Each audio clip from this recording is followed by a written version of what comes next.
shadow knows.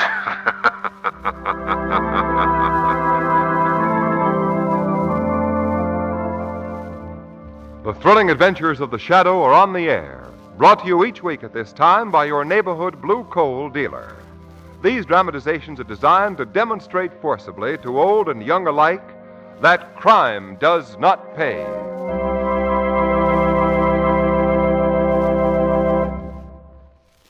Think about your coal supply now, and you won't have to worry about it later. Order the coal you'll need for the rest of the season right now. Fill your coal bin to the top, and then you'll be protected against any possible delay or interruption in deliveries. Your blue coal dealer is able to take care of your needs immediately. He has a good supply of this superior home fuel on hand. But war conditions plus sudden changes in temperature may quickly change this situation. So it's wise to play safe.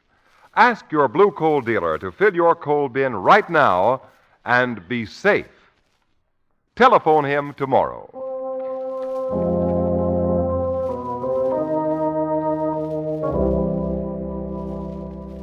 The Shadow, mysterious character who aids the forces of law and order, is in reality Lamont Cranston, wealthy young man about town.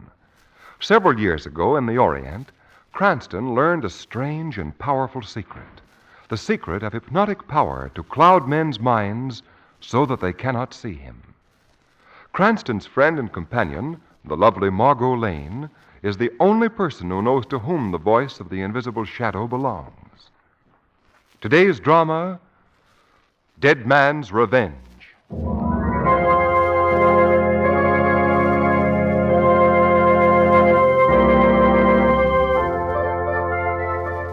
Mr. McPhail, 20 minutes.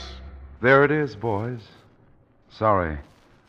The interview's over. Oh, now, Mr. McPhail, you promised us the story for our paper. Look, Mr. McPhail, a leading theatrical director like you is news. Give us something. Something about your career, maybe. Oh, you heard the call, boys. I've only 20 minutes before... You theatrical people are always in a hurry. Couldn't be that you're getting nervous, could it, Mr. McPhail? No, it couldn't. Not after all my years on the stage. This is old stuff for me, boys. Ah, then give us a break. We're trying to get a lead off for the morning edition. You got the time, Mr. McPhail. All right. All right, I haven't got the time, but I'll give you your lead off just the same. That's the way to talk. I guess you all know something about this story anyway. It happened while I was rehearsing a new 3-character play in the old John Carter Theater. Just a second. John Carter Theater. There hadn't been a play to open in that theater for 20 years. Not since the great John Carter, the actor for whom the place was named, had passed away. I'd begged the backers not to rent it. Why, McPhail? The theater was jinxed, people said. Yeah, something about a curse. A curse of 20 years standing. But the backers ignored me, rented the place anyhow. I didn't like the idea, but I had Miss Maudie Stillwell for the star. The play was shaping up beautifully. Then, the night before the private dress rehearsal, the trouble began. Well, how did it begin? What happened, Mr. McPhail? Well, there was a night watchman, you see. A man who'd worked around the theater ever since old John Carter himself was alive. That night, he was making his rounds in the dark, musty cellars of the place. Later, the police established that it was just about midnight when the strangest occurred. There ain't nothing down here. Everything's all right. Guess I'll go up and doze off. What was that? There is something down here. Who's there? I heard your cane tapping. Come on now. I got a gun here, and if you give me any trouble, I won't give you any trouble, Jason. Jason. Nobody's called me by that name for years. I knew you long ago, Jason. Who are you? I've heard there's going to be a play done in this theater, Jason. Yes, that's right. Have all of you forgotten old John Carter's dying wish? His dying wish? Let me remind you. He asked that this building which bears his name never again be used as a theater. Yes, he did. I remember he said it the night he died. Did isn't wise to trifle with the wishes of the dead, Jason. Yes, I suppose you're right. But it don't make any difference now, eh? He's been dead 20 years. Ain't much he can do about it, eh? That's what the living think, do they? The living. Why do you say the living? What are you?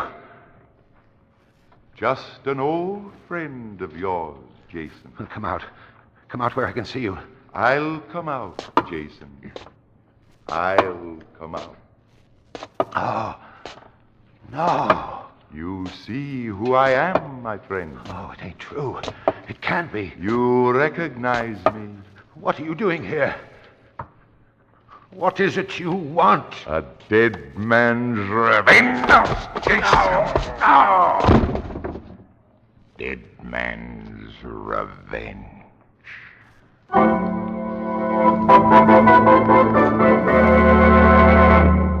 Mr. McPhail, 15 minutes. Well, I'm not going to have time to finish this. Oh, sure you will, Mr. McPhail. Why don't you tell him to stop calling you every 5 minutes? Oh, I'm used to that, boys. There's always a 5-minute call in the theater. Well, then go on while you can. Tell us what happened next. Next? Why, some workmen found the old night watchman around dawn that day. Before he died, he told this fantastic story. The papers got hold of it, and you remember, it was headlined in the noon editions of every newspaper in town. When I reached the theater that afternoon, Lamont Cranston, an old friend of mine, was in the theater green room. There was a young lady with him. Cranston. Hello, McPhail. You remember Margo Lane, don't you? Oh, yes, of course. How are you, Miss Lane? Well, we're just a little bit upset, Mr. McPhail. You see, well, You saw the headlines. yes. Is that why you came in, Lamont? Well, not exactly. That is, we... No, it's my fault, really. We just noticed the headlines, or we certainly wouldn't have come here to annoy you. Annoy me? You see, Lamont told me that you were producing a play with only 3 performers in it. And I thought it was so unusual. And to come to the point with appropriate blushes, Margot thought we might be able to see the dress rehearsal tonight. Oh. There's not going to be a dress rehearsal. What? Oh, Humphrey. Come in, Humphrey. I am in, McPhail. Miss Lane, Mr. Cranston, this is Mr. Humphrey, one of the members of our cast. Well, how do you do? How do you do? McPhail, you must call this play off at once. Do you hear me? What? What's the matter with you, Humphreys? Last night's tragedy was nothing compared to what's in store for us if we attempt to carry on with this play. What does he mean? I don't know. The night watchman is strangled in the cellar, so he wants me to toss up a whole production. Now, who do you think it was strangled him, McPhail? Well, I don't know. The police are on the job. They'll find the man. Not this man, they won't. Oh, I think the police are quite capable of tracking down a murderer, Mr. Humphreys. This murderer, Mr. Cranston, was the phantom of old John Carter. John Carter? You're out of your mind. I tell you, the play must not go on. Miss Stillwell and Mr. Graves will want to go on even if you don't. Your crazy ghost stories won't stop them. Well, if the stories don't stop them, I warn you. All right, that- Humphreys. You warned me. Now get out. Very well. But remember, whatever happens will be on your head, McPhail. You don't suppose there could be anything in what he says, Lamont? I don't know, Margot. Who was it said, there are more things in heaven and earth than are dreamed of in your philosophy? Well, in that case, this might be the very best time for us to be Miss on our... Lane, Yes, Mr. McPhail. I'd like you and Mr. Cranston to be the only 2 guests tonight at the first dress rehearsal to be held in the John Carter Theater in 20 years. In 20 years. Well, go ahead. What happened then, Mr. McPhail? That night at the dress rehearsal, Miss Lane, Cranston, and I were the only people in the audience. The play was going well. The last act was almost over. And then came that scene where the leading woman, the part Miss Stillwell played, is supposed to be accused by an aging composer of stealing his symphony. Oh, it was a very tense moment in the play. I wrote that music. I wrote every note of it. You know I did. Yes, perhaps you did. But the world will never know it. They'll hear those melodies, and it'll be my name they'll remember. Listen, I'll play them for you. No, don't. Come away from that organ. I can't bear to hear you. The world will love me for my music. Listen well, old friend. forever after. These notes will belong to me. No! No! The next time I hear them, there will be no you. I've killed you. I've killed you. And my song is my own again. Like it, Margo? Look, I tore my program to shreds. Well, that's a very good sign. You really? made no mistake producing this, McPhail. You've got a hit on your hands, I'm afraid. Well, thank you. I'm going to applaud until they open those curtains Oh, again. there, it's opening now. Well, Miss Stillwell doesn't seem to appreciate Margot's applause. She's just sitting there at the organ without taking a bow. Oh, maybe she's tired. Oh, what does she keep holding that note for? Enough to drive you out of your mind. We've heard that note, Miss Stillwell. It's very, very pretty, but that'll do now. Oh, Miss Stillwell, please, let up. Stop it. Graves, Humphreys, one of you make Stillwell cut it out. It's not funny anymore. Who's that coming out on stage? That's Mr. Graves. He's the third member of the cast. Oh, will you make us stop, will you, Graves? I'll try, Mr. McPhail. Miss Stillwell. Miss Stillwell, why don't... Miss Stillwell! Oh, Lamont, look. She fell. She's lying on the stage. What's going on? What is it, Graves? What's happened up there? I think Miss Stillwell's dead.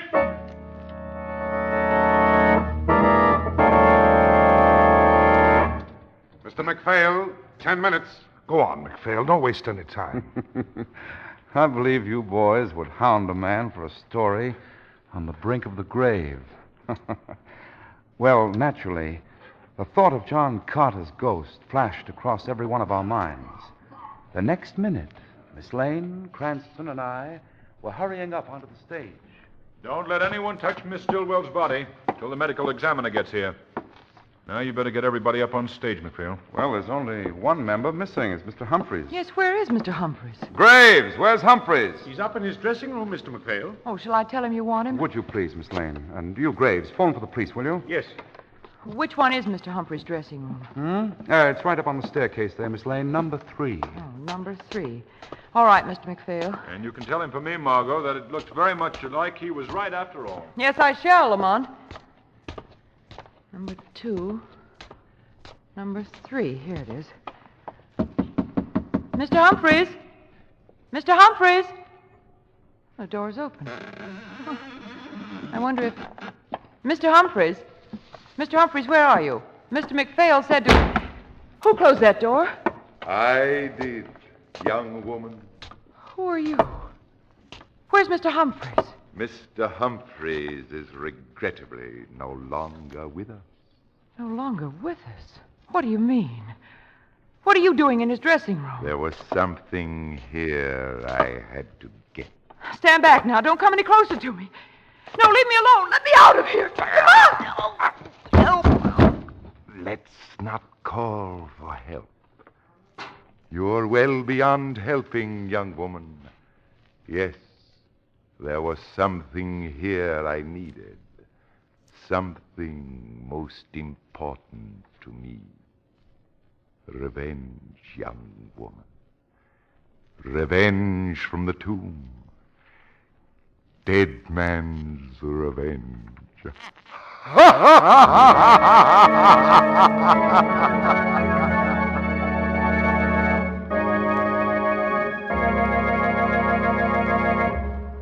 Act 2 of Dead Man's Revenge will continue in just a minute. Right now, let's relax a bit and get comfortable. You know, comfort is very important in the blue coal scheme of things. Your comfort, that is. It's not just a matter of heating your house. Heat by itself doesn't mean comfort. You might be extremely uncomfortable right now, for example, because your home is overheated. Comfort means that you get the right amount of heat at the right time. And that's just exactly the case when you heat with blue coal. Know why? I'll tell you. It's because blue coal is prepared especially for home use. Now, that means a lot. It means, for example, that blue coal is delivered to your home in exactly the right size for your heating plant, which results in more efficient heat, even economical heat. When, on top of that, you have the new blue coal automatic heat regulator, well, a king couldn't ask for more. The regulator saves you thousands of steps up and down stairs, gives you added comfort plus money saved on fuel. The blue coal regulator, you see, automatically adjusts the dampers on your furnace so you get comfortable, even heat in every room. Ask your Blue Coal dealer for a free, no-obligation demonstration. He's listed under the words Blue Coal in the yellow section of your classified phone directory. Call him tomorrow.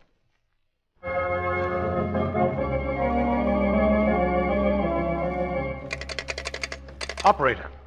Operator! Operator! Mr. McPhail! Mr. Cranston! Yes, what is it, Graves? What's the matter? The phone, Mr. McPhail. The wires have been cut. Huh? Phantom is making a thorough job of this, McPhail. I beg my backers not to rent this theater. McPhail. Yes? Margo. Hasn't she been gone a long time? No, she's all right. The dressing room is all the way back at the end of the upstairs corridor. She and Humphreys will be down in a minute. I'll give her just about that long, and I'm going up after her. Perhaps I'd better go for the police, Mr. McPhail. Yes, go on. Tell them to hurry and get back yourself as soon as you can. Yes, sir. I'll do that, Mr. McPhail. I'll do that. Just a moment, Graves. Yes, Mr. Cranston. You took the part of the old composer in the play, didn't you? Yes, that was Graves. He was the one who shot Miss Stillwell at the end of the play. Miss Stillwell was shot, wasn't she? And right before our eyes. If you're implying that I... You don't happen to have the gun on you that you used in that scene, do you, Graves? Yes, sir. Here. Here it is, sir. Thank you. 5 cartridges. Blank cartridges, if you'll notice, Mr. Cranston. Blank cartridges? 5 blank cartridges, Graves. But that 6th cartridge, the one you fired at Miss Stillwell, how do we know that one was blank, eh? It was. It was, I tell you. But if it wasn't, If Graves, it wasn't, it's in Miss Stillwell's back right now. maybe we'd better look and see, Cranston. Perhaps we'd better. Particularly before we let Mr. Graves leave the theater. I'm sure the medical examiner will forgive us for... The lights! They've gone out. Stand where you are, Graves. Who's at that light switch? Who did that? Turn them on, McPhail. Trying. Let's see where I'm going. Oh, here it is. There. Okay now? Okay, McPhail, the lights are on, Mr. Cranston. Graves, what is it? Miss Stillwell. Miss Stillwell? Look. Her body, it's disappeared. What? What did you say, Graves? He's right. A corpse has vanished, McPhail. But I was standing right beside it. Yes, you bet you were. And we were just going to take a look to see if that 6th cartridge was in the body when the body conveniently disappears. Mr. McPhail, you don't think I'm that not thinking anymore, Graves. I see it all now. McPhail, what do you mean? Give me the gun, Cranston. Yes, thanks. I'll show you how it all happened. Now, I'm Graves, you see. It's the last few minutes of the play. Graves, Yes, sir? stand where Miss Stillwell was standing in that last scene. Mr. McPhail, you can't believe Go that on, do as I tell you. All right. Yes, that's right. Just about there. Now, what did she do, Graves? She walked over here to the organ and began to play. All right, do it. What, sir? Sit down and play the way she did. I'll try, sir, but... Do it! Watch, Cranston. Now, I'm Graves. I point the gun at her. She keeps playing. I say, no, and then I fire. You see? You see, he fired just at this level. The shot would have... All right, Graves, that's all. Get away from that keyboard and Cranston! McPhail. That's the same note that Miss Stillwell was playing when she died. It was the organ. That's what killed her. The organ? Stand back. Don't touch it. That particular key is charged with enough electric voltage to bring instantaneous death. Graves! Is he... Yes. He's dead. Oh, I don't understand it. What's happening here tonight? What is it, Cranston? Dead man's revenge. Did you hear that? Dead man's revenge? Yes. Where'd it come from, McPhail? I couldn't quite tell. It must have meant poor Graves here, or... Lamont, help me! That was Margot's voice. I could tell where that came from. Below. Yes. McPhail, is there a cellar under the stage? Yes, but I've never had occasion to go Well, down we've there. got occasion now, McPhail. Come on, follow me.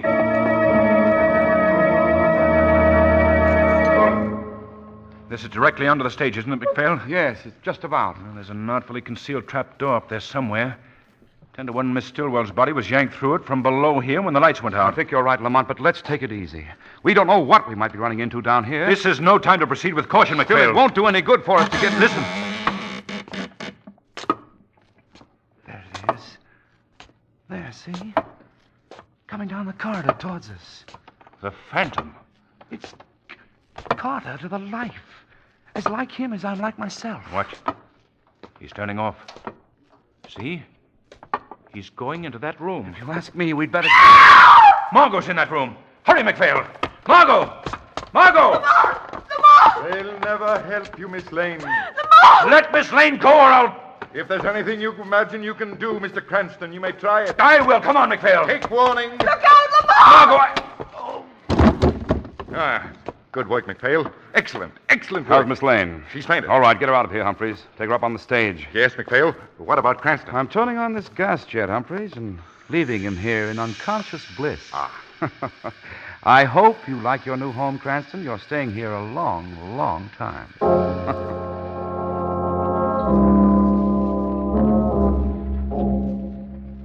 Lamont. She'll be coming to in a minute, McPhail. All right, get Graves' body off the organ bench, Humphreys. And take off that makeup of yours. I don't like looking at the replica of a dead man. No, you don't need to be scared of me, McPhail. There. That takes care of Graves. Now, disconnect the organ voltage switch. I will in a minute. Good. You did a great job, Humphreys. I wouldn't be surprised if that impersonation of John Carter wasn't the best acting of your whole You career. were a success, McPhail. The dead bodies the police will find here were killed by the ghost of John Carter. This theater, why, after tonight, nobody'd ever touch this theater for fear of their lives. And we can buy it for peanuts. And then we can sell it to the bus company for a terminal at our own price. I hope so. I didn't go through this for nothing. Lamont. Come on. Sit in that chair over there, Humphreys, and pull your collar up around your face. What's the idea? The last act, pal. The last act. You're a detective, and Miss Lane is going to give us a little organ recital. Oh, I see what you mean. Lamont. You're all right, Miss Lane. Mr. McPhail. Where's Lamont? There now. Everything's all right now. The police have arrived. Commissioner Weston? No, he'll be here in a minute with Lamont. But there's a detective over there who wants you to show him just what Miss Stillwell did before she was murdered. A detective. Yeah. Over here, Miss Lane, with a coat all around me. Why don't they keep these theaters warm? Now, Miss Lane, right over to the organ, please. yes, That's right. All right. Now, what did Miss Stillwell do just before she was killed? Before she was killed. Well, she... Oh, yes, well, she played the organ. Could you play what she played, Miss Lane? Well, I think so. Let me see. It went something like this. I think it was like this. I can't remember. Then what came next? Next. Oh, yes. It was like this. Just like this. stop. Huh? Who said stop? McPhail, what is it? What is it? It is the shadow, my friends, the voice of your doom. Shadow? But I can't see anything. There's just a voice. I am here with you, McPhail, Humphreys. Your plan has failed. It'll not help you to kill Miss Lane. I've already informed the police. They'll be here at any moment. Police, let me out of here. Stand back. Oh, back, McPhail. You'll wait in this room for the justice of the law. All right, but you'll tell them the truth, won't you, voice? What is the truth, McPhail? That I didn't kill anybody. It was Humphreys did it all. You're a liar, McPhail. He wired the organ. He killed Miss Stillwell and Graves. He did it all, I tell you. And he will pay for it, McPhail.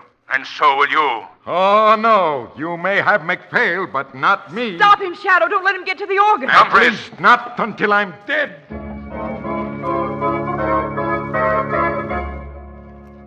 The penalty for your crimes was inevitable, Humphreys. Fate has given you her own bitter justice.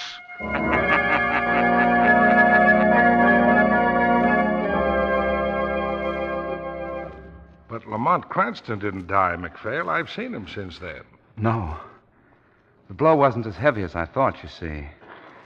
Yes, he came to in time to stop the gas jet and find his way out of the cellar. Well, boys, I said I'd give you a lead-off for the morning edition, and I've just finished in time. Mr. McPhail. Are you ready, McPhail? Sure I'm ready. All right, you newspapermen, outside. We're taking the prisoner from his cell to the chambers. Okay, Warden. We're going. Now, don't fold it, McPhail. I'll be over soon. Oh, don't worry about me, Warden. I won't crack. Thanks for the story, McPhail. Anything you'd like for a last request? No, Yes. Wait a moment. Could you just print Bill McPhail, dramatic director, was excellent. Last night in his final and farewell production.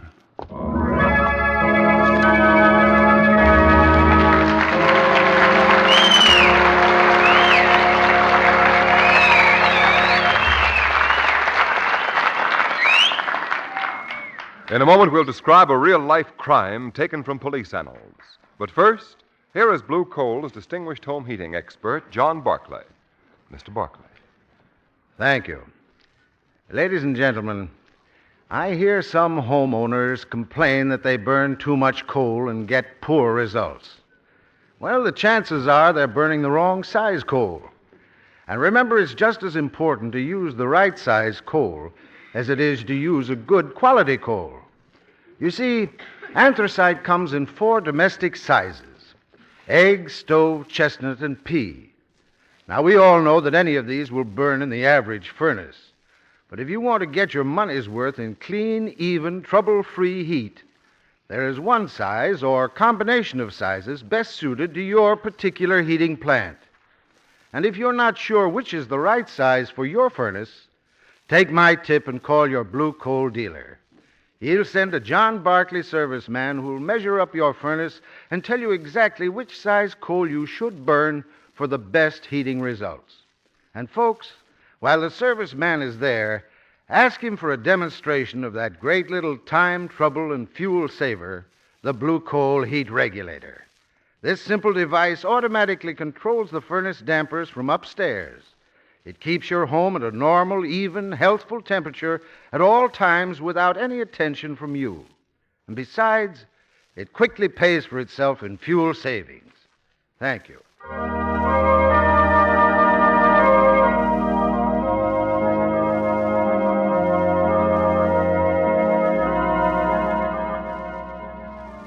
The Shadow program is based on a story copyrighted by Street and Smith Publications.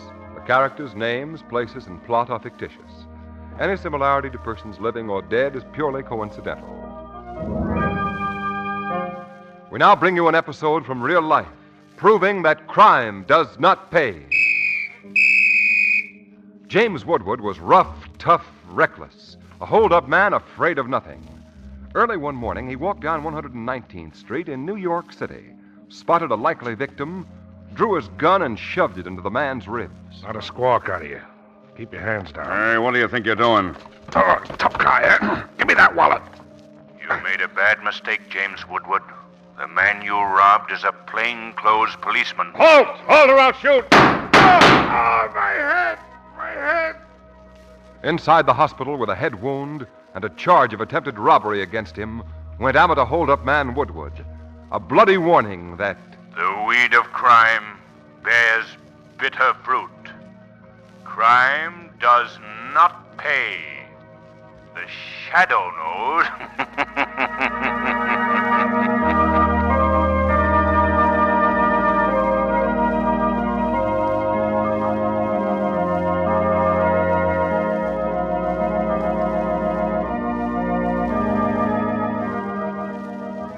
Next week, same time, same station, your friendly Blue Coal dealer brings you another strange and thrilling adventure in the Shadow's daring battle against the forces of evil.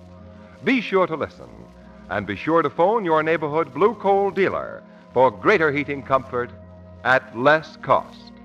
Remember, keep the home fires burning with Blue Coal. This story produced by the DL&W Coal Company, distributors of Blue Coal.